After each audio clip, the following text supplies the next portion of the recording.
프랑스가 무너졌습니다. 원전 종주국을 자처하며 70년간 세계 원자력 표준을 독점해온 나라가 단 하나의 표결 앞에서 멈췄습니다. 세계 최초 원전 해체 국제 표준. 그것을 만드는 나라로 9개국이 선택한 것은 미국도 독일도 프랑스도 아니었습니다. 1970년대 프랑스의 기술을 배우러 갔던 나라 대한민국이었습니다. 원전 해체 시장 500조 원. 그 시장의 룰을 이제 한국이 씁니다. 그 충격적인 전말을 지금 공개합니다.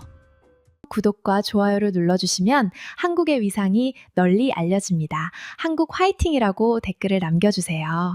제 이름은 마틴 피셔입니다. 오스트리아 빈에 본부를 둔 국제원자력기구 IAEA에서 28년째 원자력 정책 자문을 해온 사람입니다. 핵 안전 규정, 원전 운영 기준, 방사성 폐기물 처리 지침, 원자력이라는 기술을 국제사회가 어떤 언어로 정의하는지를 저는 28년 동안 지켜봐 왔습니다. 어떤 나라가 원전을 짓고 싶으면 어떤 기준을 따라야 하는지, 원전을 끄고 해체할 때는 어떤 절차를 밟아야 하는지, 그 모든 것이 국제표준이라는 이름으로 정해지고 그 표준을 만드는 나라가 사실상 세계 원자력 산업의 방향을 결정합니다. 그리고 그 언어는 늘 유럽의 것이었습니다. 프랑스, 독일, 영국, 이 나라들이 원자력의 문법을 써왔고 나머지 나라들은 그 문법을 배우는 학생이었습니다. 한국도 그 학생 중 하나였습니다. 1970년대에 처음 원전을 도입할 때 한국의 기술자들은 미국과 프랑스의 연수를 갔습니다. 설계도를 받아왔고 운영 매뉴얼을 번역했고 프랑스 전문가들이 옆에서 지켜보는 가운데 첫 번째 원전을 지었습니다. 그게 1978년 고리 1호기였습니다. 저는 그 역사를 알고 있었습니다. 원전 기술을 이전받아 운영하는 나라로서의 한국은 IAEA에서도 모범 사례로 꼽히는 나라였습니다. 그래서 한국이 원전을 잘 운영하는 나라라는 것도 알고 있었습니다. 하지만 표준을 만드는 나라가 될 것이라고는 생각해 본 적이 없었습니다. 운영하는 나라와 정의하는 나라는 다릅니다. 솔직히 말하면 한국이 그 선을 넘을 것이라고는 상상도 하지 않았습니다. 그런 저에게 2023년 여름 한국산업통상자원부에서 서류 하나가 날아왔습니다. 원전 해체 분야 국제표준 신규 작업 제안서 ISO 기술위원회 TC85에 제출하는 문서였습니다. 저는 그 문서를 읽으며 처음에는 가볍게 넘기려 했습니다. 원자체 표준을 제안하는 나라들은 있었습니다. 대개 프랑스나 미국이었습니다. 그런데 이번에는 달랐습니다. 세계 최초의 원전 해체 일반 요건 표준안이었습니다. 아무도 먼저 건드리지 않은 영역이었습니다. 원전 해체의 용어 정의부터 계획 수립, 실행, 관리까지 전 과정을 하나의 표준으로 묻겠다는 것이었습니다. 저는 서류를 덮고 잠시 앉아 있었습니다. 한국이 왜 지금 이것을 하려는 걸까? 그리고 왜 지금까지 아무도 이걸 먼저 하지 않았을까? 그로부터 3년이 지났습니다. 2026년 5월 18일 ISO 기술위원회 표결이 끝났습니다. 미국, 중국, 일본을 포함한 9개 회원국이 찬성표를 던졌습니다. 반대는 없었습니다. 한국이 제안한 원전 해체 표준안이 신규 작업 표준안 MP로 최종 승인됐습니다. 28년간 이 분야를 지켜봐온 저로서는 전례가 없는 일이었습니다. 비서방 국가가 원자력 핵심 분야에서 세계 최초의 표준을 제안하고 그것이 주요국 전체의 찬성으로 승인된 것은 처음이었습니다. 그리고 한국은 이 표준의 프로젝트 리더가 됐습니다. 이제 2027년 12월 최종 국제표준 제정을 향해 한국이 앞에서 걷고 있습니다. 저는 그 소식을 빈 사무실에서 받았습니다. 창밖의 도나우 강이 그날따라 유난히 조용해 보였습니다.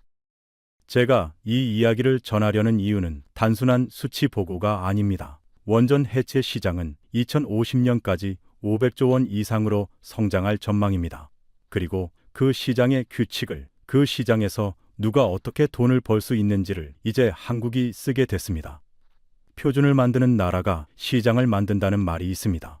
이 이야기가 그 말의 뜻입니다. 그리고 그 과정에서 제가 직접 목격한 논쟁이 있었습니다. 그 논쟁의 상대는 프랑스 EDF에서 가장 목소리가 큰 사람이었습니다. 제가 이 이야기에서 빠질 수 없는 사람이 한 명 있습니다. 피에르 뒤보아, 프랑스 EDF 국제원전사업 전략이사. 원전 분야에서 프랑스의 목소리를 가장 크게 내는 사람 중 하나입니다. 그가 처음 이 한국 표준 제안 소식을 들었을 때 뭐라고 했는지 저는 아직도 기억합니다.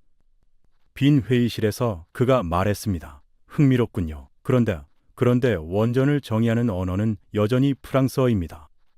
그가 옷깃에 달고 다니는 금색 에펠탑 타이핀을 손으로 만지작거리는 버릇이 있었습니다. 원전 표준이 왜 돈인지를 이해하려면 먼저 표준이라는 것이 무엇인지부터 알아야 합니다. 표준은 규칙입니다. 어떤 제품을 어떻게 만들어야 하는지, 어떤 기술을 어떤 방식으로 적용해야 하는지를 정해놓은 국제적인 약속입니다. 그런데 이 표준을 누가 만드느냐에 따라 그 산업에서 누가 돈을 버는지가 결정됩니다. 표준을 만든 나라의 기업이 그 표준에 가장 익숙하고 그 표준에 맞는 기술을 가장 먼저 갖추고 있기 때문입니다. 스마트폰을 생각해 보시면 됩니다. 배터리 충전 방식이 표준으로 정해지면 그 방식을 처음 제안한 기업이 특허와 기술 우위를 동시에 갖게 됩니다. 원전 해체도 같습니다. 표준을 만드는 나라가 시장을 만듭니다. 이것은 원전 산업에서도 정확히 같은 방식으로 작동합니다. 원전 해체 시장을 먼저 보겠습니다. 지금 전 세계에서 가동 중인 원전은 약 440기입니다. 이 중 상당수가 이미 설계 수명에 가까워지고 있습니다. 2050년까지 전 세계에서 폐로 대상이 되는 원전은 수백 기에 달합니다. 그리고 원전 하나를 해체하는 데 드는 비용은 최소 수천억 원에서 많게는 조 단위가 됩니다. 미국 산디아 국립연구소의 추산에 따르면 원전 1기 해체 비용은 평균 12억 달러, 우리 돈 1조 7천억 원 수준입니다. 한국원자력산업협회가 추산하는 2050년까지의 전 세계 원전 해체 시장 규모는 500조 원 이상입니다. 그런데 이 시장에는 한 가지 결정적인 문제가 있었습니다. 해체를 어떻게 해야 하는지를 정한 국제 표준이 없었습니다. 국제 표준이 없다는 것은 이 시장이 아직 아무의 것도 아니라는 뜻이었습니다.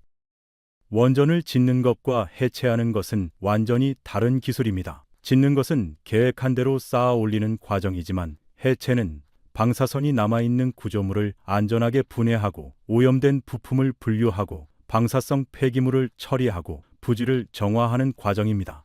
이 과정에서 단 한 번의 실수는 토양 오염, 지하수 오염, 인근 주민의 방사선 피폭으로 이어질 수 있습니다. 그래서 원전 해체는 누구나 할 수 있는 일이 아닙니다. 그리고 그 기술의 기준을 표준으로 정해놓은 나라가 해체 시장 전체에서 주도권을 쥐게 됩니다. 그 주도권을 70년 가까이 쥐어온 나라가 프랑스입니다. 프랑스는 전 세계에서 원전 의존도가 가장 높은 나라입니다.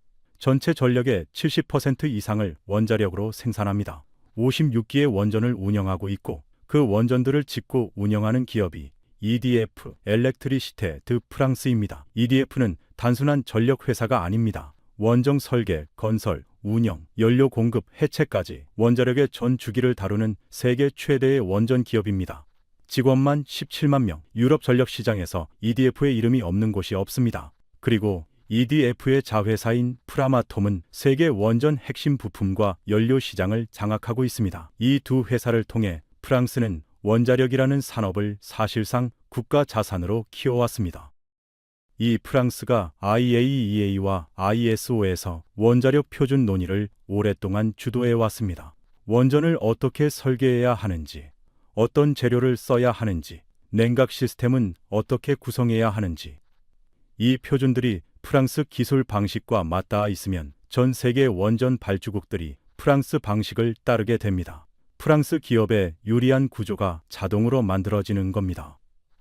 원전 산업에서 프랑스의 영향력은 기술력보다 표준이라는 언어에서 나왔습니다. 한국이 체코 원전 수주전에서 프랑스 EDF와 경쟁했을 때 EDF가 꺼낸 카드 중 하나가 바로 표준이었습니다. 우리 방식이 세계 표준에 가장 가깝다는 논리였습니다. 피에르 듀보아가 항상 하는 말이 있었습니다. 원전을 만드는 나라가 아니라 원전을 정의하는 나라가 프랑스입니다. 그런데 원전 해체 표준만큼은 아직 아무도 먼저 쓰지 못하고 있었습니다. 이유가 있었습니다. 원전 해체 경험 자체가 세계적으로 많지 않았습니다. 미국이 일부 소형 연구용 원전을 해체했고 독일이 탈원전 정책과 함께 단계적으로 진행하고 있었지만 상업용 대형 원전을 완전히 해체한 사례는 극히 드물었습니다. 프랑스도 계획은 세웠지만 아직 본격적으로 시작하지 않은 상태였습니다. 표준을 쓰려면 경험이 있어야 하는데 그 경험이 없었습니다. 원전 해체 표준이라는 영역은 세계에서 가장 큰 시장 중 하나가 될 예정이었지만 아무도 선점하지 못한 채 비어 있었습니다. 그 공백에 한국이 들어왔습니다. 한국은 고리 1호기를 갖고 있었습니다. 1978년에 가동을 시작해 2017년에 영구 정지된 한국 최초의 상업용 원전입니다. 그리고 한국은 이 고리 2호기의 해체를 세계에서 손꼽히는 수준으로 준비해 왔습니다. 해체 계획을 수립하고 해체 기술을 개발하고 실제 해체 작업에 착수했습니다. 세계가 해체 경험 없이 표준을 못 쓰고 있는 동안 한국은 실제 해체를 진행하면서 표준을 쓸 준비를 했습니다. 그리고 2023년 한국이 먼저 손을 들었습니다. 이 표준은 우리가 쓰겠다고. 그 피에르가 한국의 ISO 표준 제안 소식을 들은 날, 저는 그와 같은 회의실에 있었습니다. 그가 처음에 보인 반응은 놀라움이 아니었습니다. 미소였습니다. 에펠탑 타이핀을 손으로 만지작거리며 그가 말했습니다. 흥미롭군요. 그런데 표준을 제안하는 것과 표준이 되는 것은 다릅니다. 그 미소가 3년 뒤에 어떻게 바뀌는지 저는 직접 목격했습니다. 피에르 듀보아를 처음 만난 건 2017년 빈에서였습니다. IAEA 원자력 안전 관련 회의였습니다. 그는 회의실에 들어올 때부터 달랐습니다. 감청색 더블 버튼 수트에 흰 셔츠, 그리고 왼쪽 옷깃에 금색 에펠탑 모양 타이핀이 달려 있었습니다.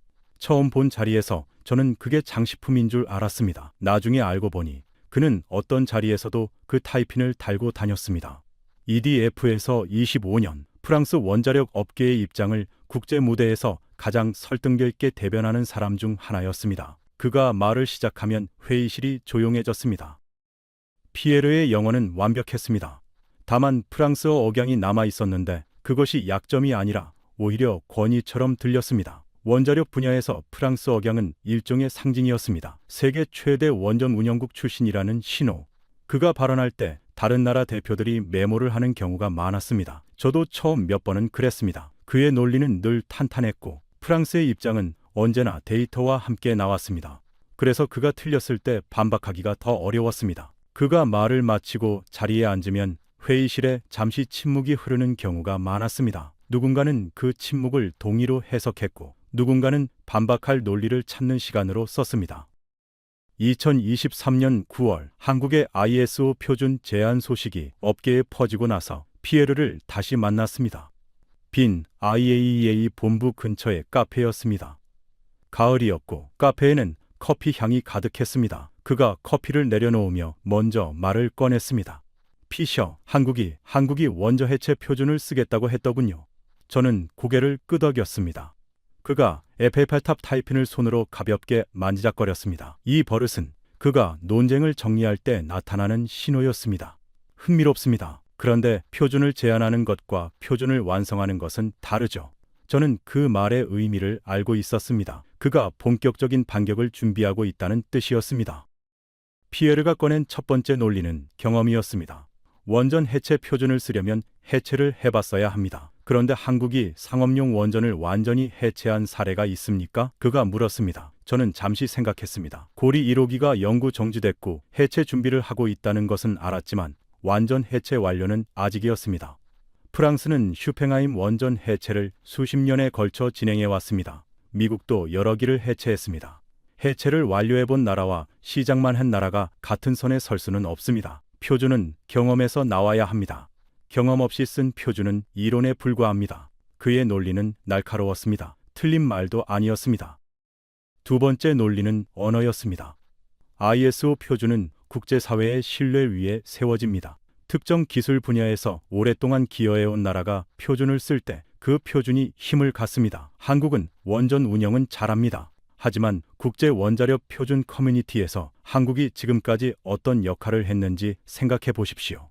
그가 커피잔을 들며 말했습니다.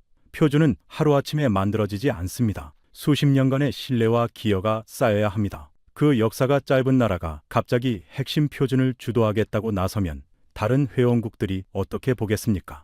저는 그 말도 흘려들을 수 없었습니다. 세 번째 논리가 가장 날카로웠습니다. 시장이었습니다. 원전 해체를 발주하는 나라들은 검증된 파트너를 원합니다. 독일이 원전을 해체할 때 어느 나라에 맡기겠습니까? 영국이 노후 원전을 해체할 때 어디를 믿겠습니까? 프랑스, 미국, 미니군 아니면 한국입니까? 그가 잠시 멈췄습니다. 표준을 만든다고 해서 시장이 따라오지는 않습니다. 시장에서 신뢰를 쌓아온 나라가 그 시장을 가져갑니다. 한국의 신뢰는 아직 거기까지 닿지 않았습니다. 저는 그 말을 들으며 커피를 마셨습니다. 솔직히 말하면 그 순간 저도 반쯤은 동의하고 있었습니다. 피에르가 카페를 나서면서 마지막으로 한마디를 남겼습니다. 피셔, 한국은 좋은 나라입니다. 원전도 잘 운영합니다. 그런데 원전의 언어는 70년의 역사가 있습니다. 그 언어를 하루아침에 바꿀 수는 없어요. 그가 타이필한을 한번 매만지고 카페 문을 나갔습니다. 빈의 가을 햇살이 유리창에 걸려 있었습니다. 저는 그 자리에 앉아 한국이 보내온 서류를 다시 펼쳤습니다. 피에르의 세 가지 논리가 머릿속에서 맴돌았습니다. 경험, 경험, 신뢰, 시장. 이 세 개의 벽을 어떻게 넘는다는 걸까? 그리고 그때 서울에서 이수민이 연락을 해왔습니다. 한국산업통상자원부 원전수출출진흥단 과장이었습니다. 데이터를 보내주겠다고 했습니다. 아직 끝나지 않았습니다.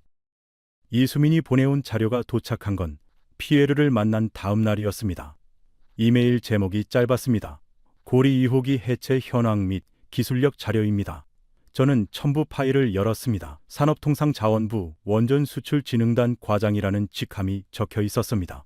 36살, 원자력공학을 전공하고 10년째 원전 수출 업무를 맡고 있다고 했습니다. 자료는 깔끔하고 빽빽했습니다. 숫자가 많았고 각 숫자마다 출처가 달려 있었습니다. 한국원자력연구원 보고서, 원자력안전위원회 인가문서, IAEA 평가 보고서. 저는 그 자료를 읽으면서 피에르에게 전화를 걸었습니다. 그리고 동시에 이수민에게도 연락해 화상통화 자리를 잡았습니다. 화상통화가 연결됐을 때 피에르는 파리 EDF 본사 사무실에 있었습니다. 창밖으로 에펠탑이 보였습니다. 이수민도 서울에서 접속했습니다. 피에르가 먼저 말했습니다. 피셔, 한국 측에서도 참가한다고 하더군요. 좋습니다. 직접 들어봅시다. 그의 목소리는 여유로웠습니다. 에펠탑 타이핀이 화면에서도 보였습니다. 이수민이 고개를 숙이며 인사했습니다. 뒤보아 이사님, 처음 뵙겠습니다. 저는 한국산업부에서 원전수출진흥단 업무를 맡고 있는 이수민입니다. 먼저 경험 문제부터 말씀드리겠습니다. 뒤보아 이사님, 맞습니다. 한국은 상업용 원전 전체를 완전히 해체한 사례가 없습니다. 이수민이 말했습니다. 피에르가 고개를 끄덕였습니다. 그런데 한 가지 여쭤봐도 되겠습니까? 이수민이 화면의 자료를 공유했습니다. 현재 전 세계에서 상업용 대형 원전을 완전히 해체 완료한 나라가 몇 개국인지 아십니까? 피에르가 잠시 멈췄습니다. 그 숫자가 매우 적습니다. 미국이 일부, 독일이 일부입니다. 프랑스도 아직 완전 해체 완료 원전이 없습니다. 피에르의 표정이 미세하게 굳었습니다. 이수민이 계속했습니다. 경험 없는 나라가 표준을 쓸 수 없다는 논리라면 지금 이 표준을 쓸 수 있는 나라는 지구상에 없습니다. 피에르가 반격했습니다. 그건 말장난입니다. 해체 경험의 수준이 다릅니다. 프랑스는 현재 12기의 원전 해체를 진행 중입니다. 체계적인 계획 아래 진행하고 있고 그 과정에서 방대한 데이터를 축적하고 있습니다. 한국은 고리 1호기 하나를 시작한 것에 불과합니다. 저는 그 반박이 날카롭다고 생각했습니다. 이수민이 자료를 한 장 더 넘겼습니다. 맞습니다. 프랑스가 더 많은 해체 경험을 가지고 있습니다.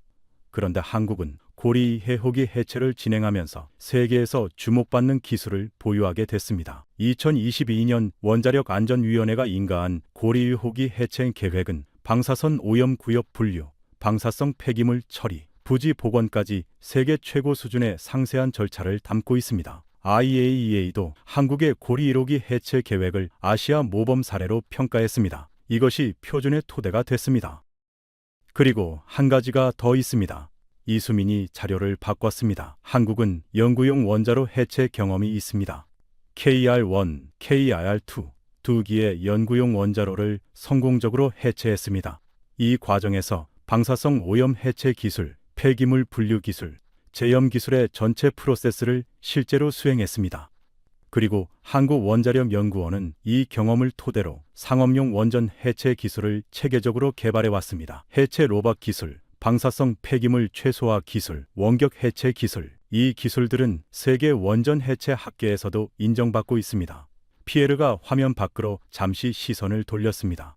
저는 그 동작에서 처음으로 그가 준비한 반박이 약해지는 것을 느꼈습니다. 경험 논리로 한국을 막으려 했는데 한국의 경험이 그가 생각했던 것보다 깊었습니다. 저는 그 순간 한 가지를 이수민에게 물었습니다. 이수민 씨, 표준이 완성된 경험에서 나와야 한다는 피에르의 논리 잔리 자체에 대해서는 어떻게 생각합니까? 이수민이 잠시 생각하더니 말했습니다. 경험이 없으면 표준을 쓸 수 없다는 논리는 닭이 먼저냐 달걀이 먼저냐의 문제입니다. 표준이 없으니까 제각각으로 해체하고 제각각 해체하니까 표준이 만들어지지 않습니다. 한국은 실제 해체를 진행하면서 표준을 만들고 있습니다. 그리고 그것이 오히려 더 정확한 표준이 됩니다. 현장의 문제를 직접 겪으면서 쓴 표준은 해체를 끝낸 뒤 회고에서 쓴 표준보다 현실에 가깝습니다. 이건 이론이 아닙니다. 현장에서 나온 표준입니다. 살아있는 표준입니다. 피에르가 한동안 말이 없었습니다. 처음으로 즉각적인 반박이 나오지 않았습니다. 경험 이야기는 여기까지 하죠. 피에르가 이 말을 손으로 짚으며 말했습니다. 저는 그 동작을 처음 봤습니다. 그가 회의를 정리할 때는 에펠탑 타이핀을 만졌지 이 말을 짚지 않았습니다. 뭔가 다른 신호였습니다. 그런데 경험 논쟁을 떠나서 ISO 표준 절차 자체가 문제입니다. 표준은 국제사회의 합의입니다. 한국이 제안했다고 해서 그게 바로 표준이 되지는 않습니다. TC85 기술위원회에는 IAEA, 유럽 각국, 중국, 윤국, 일본이 모두 들어와 있습니다. 그 다국적 합의 과정에서 한국의 제안이 살아남을 수 있을지 저는 회의적입니다. 그러나 아직 2개의 라운드가 더 남아 있었습니다. 그리고 이수민에게는 아직 꺼내지 않은 데이터가 있었습니다. 피에르가 다음 화상통화를 요청한 건 이틀 뒤였습니다. 이번엔 그의 파리 사무실에서 EDF 법무팀 사람도 한 명 배석했습니다. 보강된 진영이었습니다. 이수민도 서울에서 같이 접속했습니다. 피에르가 먼저 말했습니다. 저번 경험 논의는 좋았습니다. 그런데 오늘은 다른 이야기를 하고 싶습니다. ISO 절차입니다. 아무리 좋은 제안이라도 절차를 통과해야 표준이 됩니다. 그리고 그 절차는 한국이 생각하는 것보다 훨씬 험합니다. 그가 에펠탑 타이펜을 한번 만졌습니다. 이번에는 왠지 그 동작이 공세적이 아니라 수비적으로 보였습니다. ISO 기술위원회 TC85는 원자력 분야를 담당합니다. 현재 이 위원회에서 가장 큰 영향력을 가진 나라는 미국과 유럽입니다. 프랑스, 독일, 영국이 오랫동안 기술 논의를 주도해왔습니다. TC85에서 지금까지 통과된 원자력 관련 표준들을 보면 미국과 유럽의 기술 방식이 반영된 것들이 대부분입니다. 한국이 제안서를 내면 이 위원회에서 심의를 받아야 합니다. 심의 과정에서 충분한 지지를 받지 못하면 제안은 탈락합니다. 그리고 솔직히 말씀드리면 이 분야에서 한국이 유럽 국가들의 지지를 받기가 쉽지 않을 겁니다. 표준은 기술의 문제만이 아니라 외교와 신뢰의 문제이기도 하니까요. 저는 그 말을 들으며 이수민을 바라봤습니다. 그가 조용히 자료를 열고 있었습니다. 뒤보아 이사님, 맞습니다. ISO TC85는 오랫동안 유럽 중심으로 운영돼 왔습니다. 그 점은 인정합니다. 이수민이 말했습니다. 피에르가 고개를 끄덕였습니다. 그런데 한 가지 사실을 말씀드려도 되겠습니까? 2026년 5월 18일 TC85 기술위원회가 한국의 원전 해체 표준안, 신규 작업 표준안 NP 심의를 완료했습니다. 피에르가 잠시 멈췄습니다. 결과는 어떻게 됐습니까? 이수민이 화면에 문서를 공유했습니다. 반대 없이 9개 회원국 찬성으로 통과했습니다. 화상통화 화면에서 피에르의 배석자가 서류를 들여다봤습니다. 피에르가 말이 없었습니다. 저는 시계를 봤습니다. 5초가 지났습니다. 10초, 28년간 이 분야를 지켜온 저도 TC85에서 반대 없이 만장일치로 통과된 표준 제안을 몇 번 보지 못했습니다. 이 위원회에서 반대 없이 통과된다는 것은 쉬운 일이 아니었습니다. 이수민이 화면에 표결 결과를 올렸습니다. 찬성 9, 반대, 기권 0. 피에르가 다시 입을 열었습니다. NP는 ISO 표준화의 5단계 중 1단계에 불과합니다.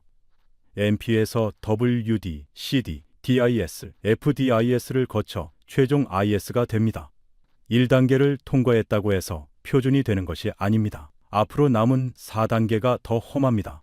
각 단계마다 회원국들의 기술 심의와 투표가 있습니다. 중간에 뒤집히는 경우가 얼마나 많은지 저는 직접 봐왔습니다. 정확한 지적이었습니다. ISO 표준화 과정은 길고 복잡합니다. 저도 IAEA 자문관으로 일하면서 NP까지 통과했다가 이후 단계에서 좌초된 표준 제안을 여러 번 받습니다. 이수민이 고개를 끄덕였습니다. 맞습니다. NP는 시작점입니다. 최종 표준까지 가려면 2027년 12월까지 더 많은 논의가 필요합니다.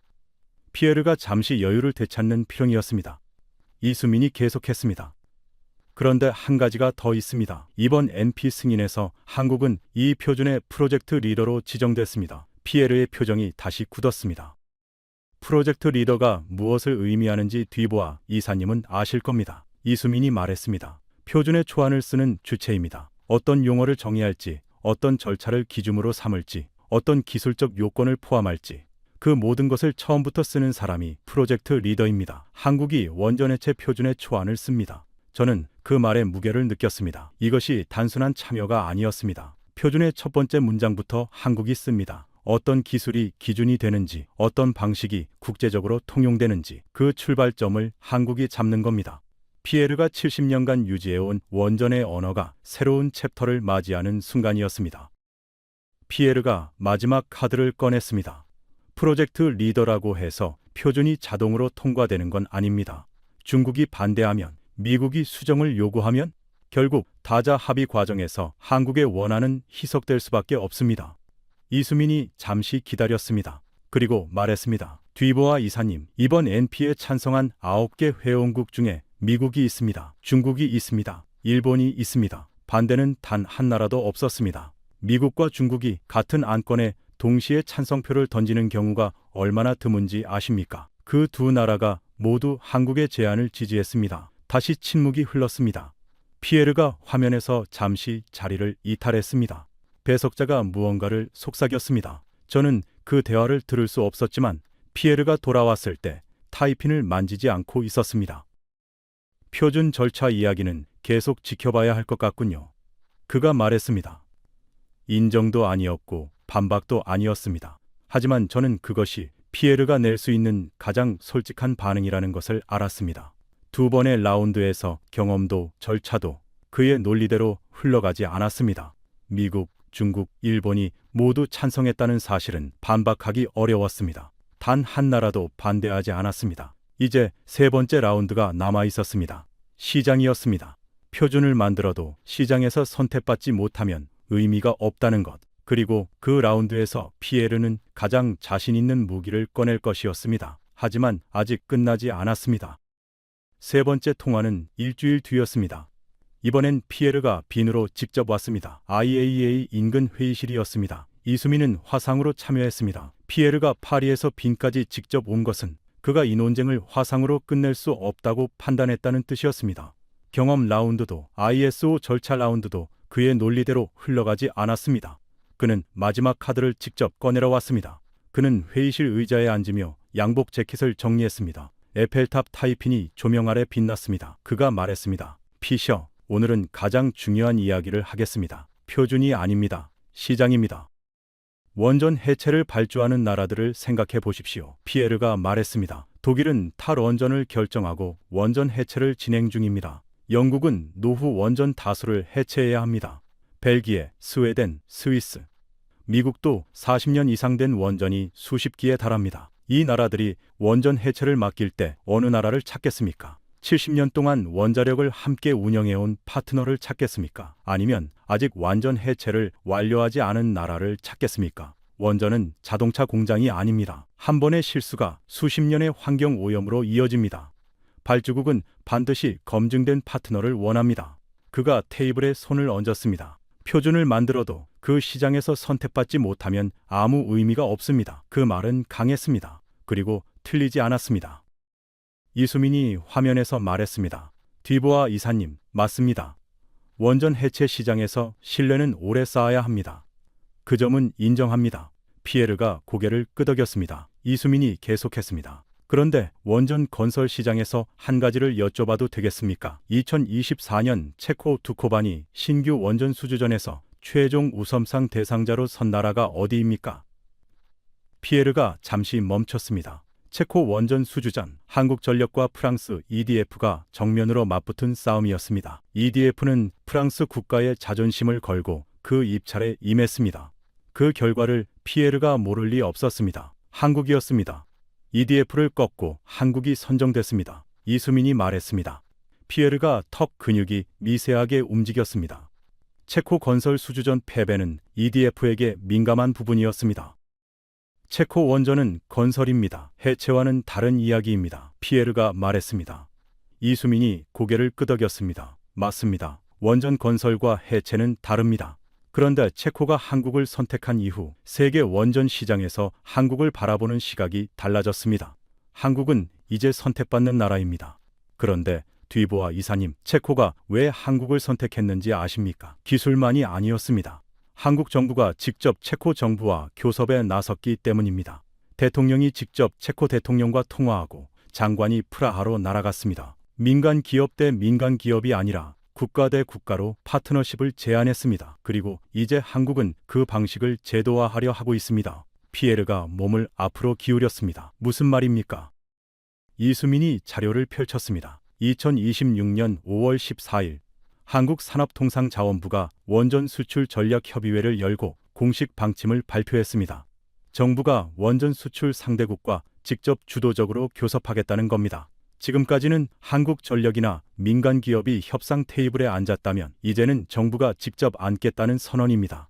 그리고 연내에 원전 수출 진흥법을 제정해 이 방식을 법적으로 뒷받침하겠다고 했습니다. UAE에서 처음으로 원전을 수출할 때도 이명박 대통령이 직접 UAE를 방문해 협상을 이끌었습니다. 그 방식을 법으로 만들겠다는 겁니다. 그리고 원전 수출 진흥법이 통과되면 정부가 상대국과 직접 협정을 맺고 금융, 외교, 기술을 패키지로 묶어서 제안할 수 있게 됩니다.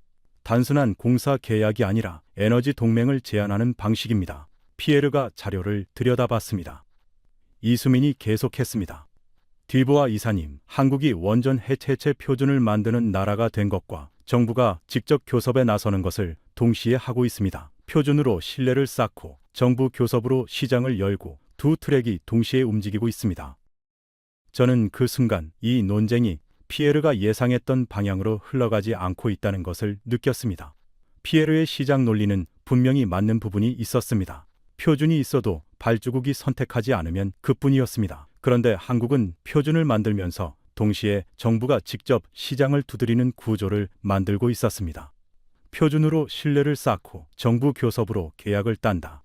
표준과 교섭이 따로 노는 것이 아니라 하나의 전략으로 함께 작동하는 방식이었습니다. 이 두 개가 연결되는 순간 단순한 기술 수출이 아니라 국가 대 국가의 원전 파트너십이 만들어집니다. 피에르가 창밖을 바라봤습니다. 빈의 가을 거리가 창에 비치고 있었습니다. 저는 그 침묵을 깨지 않았습니다. 28년간 IAEA에서 일하면서 배운 것이 하나 있었습니다. 상대방이 창밖을 볼 때는 반박 논리를 찾는 것이 아닙니다. 받아들일 준비를 하는 겁니다. 한국 정부가 직접 교섭에 나선다는 것은 의미 있는 변화입니다. 피에르가 말했습니다. 인정하기 어려운 말처럼 들렸지만 그것이 나왔습니다. 하지만 시장의 신뢰는 법으로 만들어지지 않습니다. 실적으로 쌓이는 겁니다. 그가 에펠탑 타이핀을 손으로 짚었다가 내려놓았습니다. 짚었다가 내려놓은 것. 3번의 논쟁 동안 한 번도 보지 못한 동작이었습니다. 저는 그것을 놓치지 않았습니다. 피에르가 경험을 잃었고 절차를 잃었고 시장에서도 완전하지 않았습니다. 아직 끝나지 않았습니다. 그러나 이 논쟁에서 피에르가 흔들리기 시작했다는 것은 분명했습니다.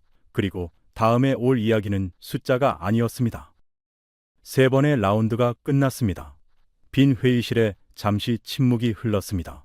피에르가 창밖에서 시선을 돌렸습니다. 그가 처음으로 데이터가 아닌 질문을 했습니다. 이수민 씨, 한국이 왜 이걸 하려는 겁니까? 저는 그 질문이 논쟁의 연장이 아니라는 것을 알았습니다. 3번의 논쟁에서 경험도 절차도 시장도 그의 논리대로 흘러가지 않았습니다. 그리고 지금 피에르는 처음으로 반박을 찾는 것이 아니라 이해하려 하고 있었습니다. 이것이 진짜 전환의 순간이었습니다. 이수민이 잠시 화면 밖을 바라봤습니다. 그리고 말했습니다. 아버지 이야기를 해도 되겠습니까? 저희 아버지는 한국원자력연구원 1기 연구원이었습니다. 이수민이 말했습니다. 1970년대 한국이 처음 원전 도입을 결정했을 때 정부는 원자력 기술 인력을 키워야 했습니다. 당시 한국에는 원자력을 제대로 아는 사람이 거의 없었습니다. 그때 선발된 청년들이 해외 연수를 갔습니다. 아버지는 프랑스 사클레 원자력 연구소로 갔습니다. 저는 사클레를 알고 있었습니다. 파리 남쪽 외곽, 프랑스 원자력 기술의 심장부 중 하나였습니다. 많은 나라의 원자력 연구자들이 거쳐간 곳이었습니다. 아버지가 1년 동안 사클레에 계셨습니다. 프랑스어로 된 교재와 보고서를 한국어로 번역하면서 밤을 새웠다고 하셨습니다. 옆에 앉아서 받아 적었다고, 모르면 물어보고, 물어보면 프랑스 연구자들이 설명해 줬다고. 그 노트가 아직 집에 있습니다. 누렇게 바랜 노트 표지에 한글로 이렇게 적혀 있다고 했습니다. 사클레 원자력 연구소 실습 기록 1975년. 피에르가 몸을 움직이지 않았습니다. 저도 말이 없었습니다. 이수민이 계속했습니다. 아버지가 사클레에서 배워온 것들이 있었습니다.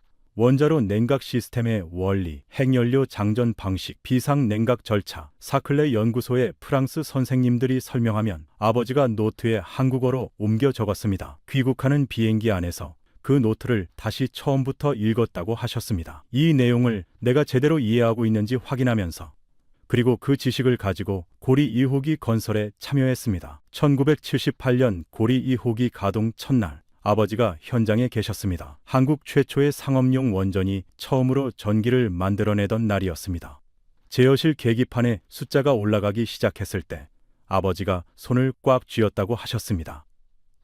이수민이 잠시 멈췄습니다. 아버지가 늘 하시던 말씀이 있습니다. 그날 프랑스 기술자들이 옆에서 지켜보고 있었다고. 제대로 작동하는지 확인하러 온 사람들이었는데 오히려 한국팀이 더 꼼꼼하게 절차를 밟았다고 하셨습니다. 저는 그 장면을 머릿속에서 그렸습니다. 1978년 부산 기장군 해안, 갓 완공된 원전 앞에 서 있는 젊은 한국 기술자들, 그 옆에 프랑스 기술자들이 서 있었습니다. 누가 더 긴장했을까요?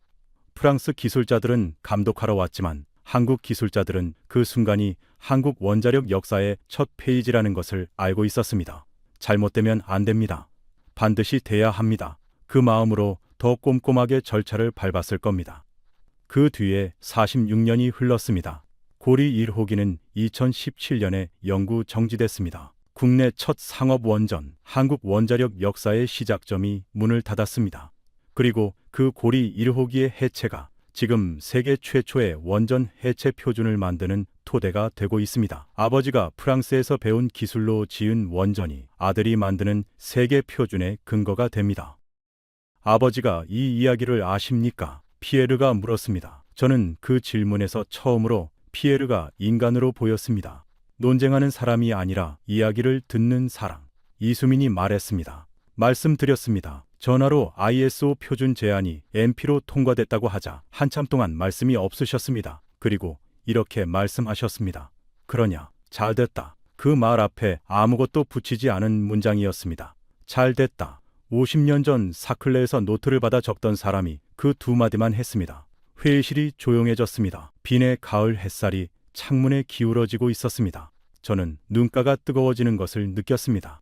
28년간 원자력 정책을 다루면서 이런 이야기를 들어본 적이 없었습니다. 저는 빈에서 오스트리아 사람으로 태어났습니다. 원자력을 배우러 다른 나라에 간 적이 없습니다. 그런데 이수민 아버지가 사클레에서 밤을 새우던 그 시절이 어쩐지 생생하게 그려졌습니다. 이수민이 말을 이었습니다. 뒤보아 이사님, 한국이 왜 이걸 하려는지 이제 아시겠습니까? 프랑스 기술자들이 옆에서 지켜보는 가운데 첫 번째 원전을 가동시켰던 나라가 그 원전의 해체 표준을 세계에서 가장 먼저 만들려고 합니다. 배우러 갔던 나라에서 표준을 쓰는 나라로 아버지가 따르던 표준을 아들이 씁니다. 피에르가 한동안 말이 없었습니다. 에펠탑 타이핀이 오후 햇살에 반짝였습니다. 그런데 그가 그것을 만지지 않았습니다. 처음이었습니다. 3번의 논쟁 내내 그 타이핀은 그의 손에서 떨어진 적이 없었습니다. 논리를 정리할 때, 반박을 준비할 때, 자신감을 표현할 때 항상 그 금색 에펠탑을 만졌습니다. 그런데 지금 그의 두 손이 테이블 위에 조용히 놓여 있었습니다. 저는 그 침묵 속에서 생각했습니다. 표준을 만드는 것은 기술의 문제만이 아닙니다. 어떤 나라가 어떤 길을 걸어왔는지 그 역사가 표준 안에 담깁니다.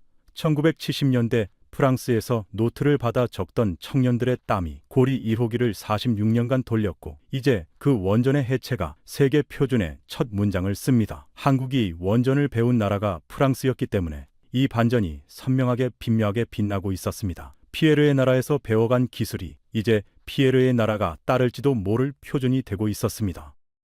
2026년 5월 18일 아침이었습니다. 저는 빈 사무실에서 이메일을 확인하다가 멈췄습니다. 발신인은 ISO-TC 파워 사무국이었습니다. 제목이 짧았습니다. MP4431 표결 결과 통보. 저는 첨부 파일을 열었습니다. 손끝이 서늘해졌습니다. 한국 제안 원전 해체 국제표준 신규 작업 표준안 찬성 9, 0, 기권 0, 승인. 저는 그 문서를 3번 읽었습니다. 28년간 이 분야를 지켜보면서 비서방 국가가 원자력 핵심 분야에서 만장일치로 표준 제안을 통과시키는 것을 본 적이 없었습니다. 그리고 창밖을 바라봤습니다. 도나우강이 아침 햇살에 빛나고 있었습니다. 저는 즉시 이수민에게 연락했습니다. 그는 이미 알고 있었습니다. 서울산업통상자원부 청사에서는 그날 오전 3개 부처가 합동 발표를 준비하고 있었습니다. 산업통상자원부, 과학기술정보통신부, 외교부, 한국이 세계 최초의 원전 해체 국제표준 프로젝트 리더로 선정됐음을 공식 확인했습니다. 이수민이 짧게 문자를 보내왔습니다. 됐습니다. 저는 그 2 글자를 보고 잠시 앉아 있었습니다. 됐습니다. 그 말이 얼마나 오래 걸린 것인지를 저는 지난 3년 동안 지켜봐 왔습니다. 저는 피에르에게 전화를 걸었습니다. 파리 오전이었습니다. 그가 바로 받았습니다. 저는 말없이 ISO 문서를 전송했습니다. 30초쯤 침묵이 흘렀습니다. 피에르가 말했습니다. 받았습니다. 또 침묵이었습니다. 저는 기다렸습니다. 피에르가 다시 말했습니다. 찬성 9, 반대 0점. 그것을 반복한 것이었습니다. 숫자를 확인하는 사람의 목소리였습니다. 저는 그가 그 숫자를 소화하는 중이라는 것을 알았습니다. 미국, 중국, 일본이 모두 찬성했다는 것, 반대는 단 한 나라도 없었다는 것, 그리고 표준의 초안을 쓰는 프로젝트 리더가 한국이라는 것, 이 표준에 처음으로 따르게 될 나라에 프랑스가 포함된다는 것. 피에르가 낮은 목소리로 말했습니다. 아버지 이야기를 이수민 씨에게 전해주시겠습니까? 저는 잠시 멈췄습니다. 그가 무슨 말을 하려는지 알 것 같았습니다. 고리 1호기 첫 가동을 옆에서 지켜봤던 분이 그 원전의 해체 표준을 아들이 만드는 것을 보게 됐다고. 그가 잠시 멈췄습니다. 그분께 전해주십시오. 프랑스도 그 표준을 잘 지켜보겠다고. 저는 그 말의 무게를 알았습니다. 피에르가 할 수 있는 가장 솔직한 인정이었습니다. 직접 축하한다고 하지 않았지만 그것이 그의 방식이었습니다. 75년간 원전의 언어를 써온 나라의 사람이 새로운 언어를 쓰기 시작한 나라에게 건네는 방식이었습니다. 그날 오후 한국 정부의 공식 발표가 나왔습니다. 3가지였습니다. 첫째, 원전 해체 표준 ISO/NP 승인 확인 및 한국의 프로젝트 리더 역할 수행 선언. 둘째, 연내 원전 수출 진흥법 제정을 통한 정부 주도 교섭체계 구축. 셋째, 9종의 원전 해체 세부 기술 표준을 순차적으로 개발해 2027년 국제표준 제존 제정을 완수하겠다는 일정표. 저는 전후 발표문을 읽으면서 숫자를 다시 정리했습니다. 원전체 시장 500조 원, 2050년까지 전 세계에서 수백 기의 원전이 해체됩니다. 그 모든 해체가 한국이 쓴 표준을 따르게 됩니다. 표준을 만드는 나라가 시장을 만든다. 그 말이 현실이 됩니다. 이수민에게 피에르의 말을 전했습니다. 그가 한참 동안 말이 없었습니다. 그리고 말했습니다. 아버지께 전하겠습니다. 저는 빈 사무실에서 이수민 아버지의 사클레 노트를 생각했습니다. 누렇게 바랜 표지, 1975년이라고 적힌 글씨, 그 노트에 담긴 프랑스어 원자력 기술들이 50년의 시간을 지나 이제 세계표 표준의 출발점이 됩니다. 그 노트 첫 장을 쓴 사람의 아들이 그 표준의 프로젝트 리더가 됐습니다. 그 여정을 저는 직접 목격한 겁니다. 피에르와는 그날 이후 몇 주 뒤 빈에서 다시 마주쳤습니다. IAEA 회의였습니다. 그가 옷깃을 살펴봤습니다. 에펠탑 타이핀이 없었습니다. 저는 그것을 말하지 않았습니다. 피에르도 말하지 않았습니다. 3번의 논쟁 동안 한 번도 그 자리를 떠난 적 없는 타이핀이었습니다. 그것을 달고 나타나지 않은 것이 무슨 의미인지 2 사람 다 알고 있었습니다. 회의가 끝나고 복도에서 지나치며 그가 짧게 말했습니다. 2027년 표준이 완성되면 같이 읽어봅시다. 저는 고개를 끄덕였습니다. 그것이 피에르가 건넨 마지막 인사였습니다. 저는 이수민에게 마지막으로 물었습니다. 아버지께서 이 소식을 들으셨을 때 뭐라고 하셨습니까? 이수민이 잠시 생각하다가 말했습니다. 수고했다고 하셨습니다. 그게 전부였습니다. 1975년 사클레노트 첫 페이지를 쓴 사람이 50년 뒤 그 기술의 세계 표준을 아들이 만들게 된 소실특을 듣고 한 말, 수고했다. 저는 그 두 마디가 어떤 문장보다 길게 느껴졌습니다. ISO NP 승인 소식이 나고 2달 뒤였습니다. 이수민이 연락을 해왔습니다. 한국에 오실 수 있겠습니까? 고리 1호기를 직접 보여드리고 싶습니다. 저는 빈에서 인천으로 날아갔습니다.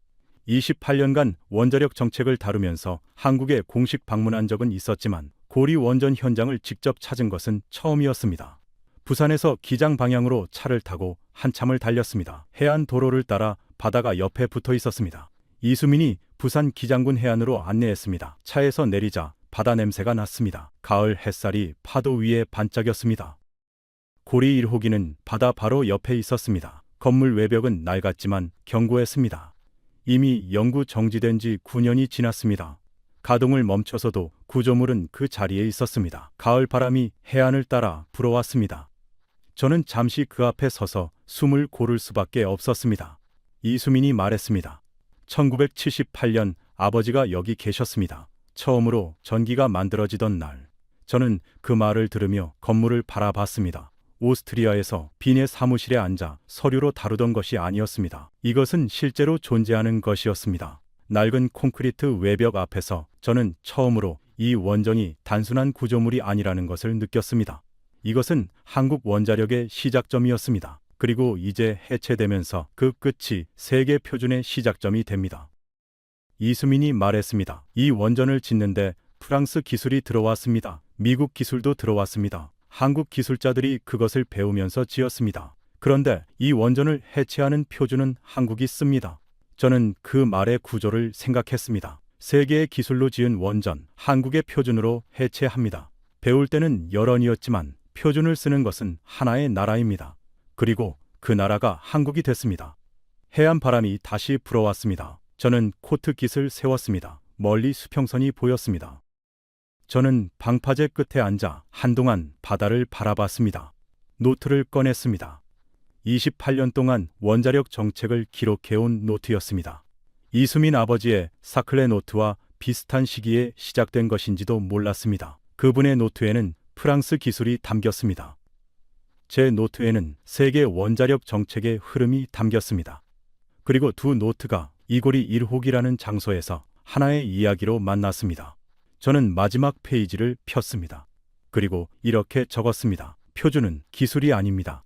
얼마나 멀리 왔는지를 보여주는 이정표입니다. 한국은 그 이정표를 세계에서 가장 먼저 세웠습니다. 피에르가 말했습니다.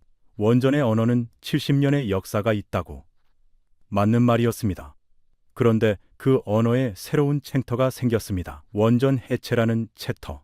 그리고 그 챕터의 첫 문장을 쓰는 나라가 한국이 됐습니다.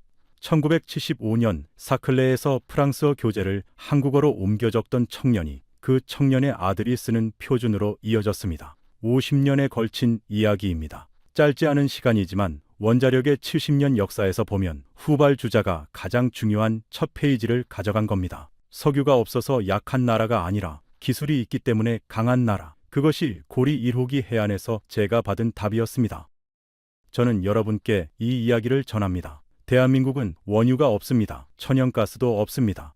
에너지 자원이 없는 나라가 에너지 기술의 표준을 만드는 나라가 됐습니다. 1970년대에 프랑스와 미국에 배우러 갔던 나라가 이제 세계 원전 해체의 기준을 씁니다. 배우러 갔던 나라에서 표준을 만드는 나라로 그 길을 대한민국이 걸어왔습니다. 아무도 먼저 걷지 않은 길을 한국이 먼저 걷고 있습니다.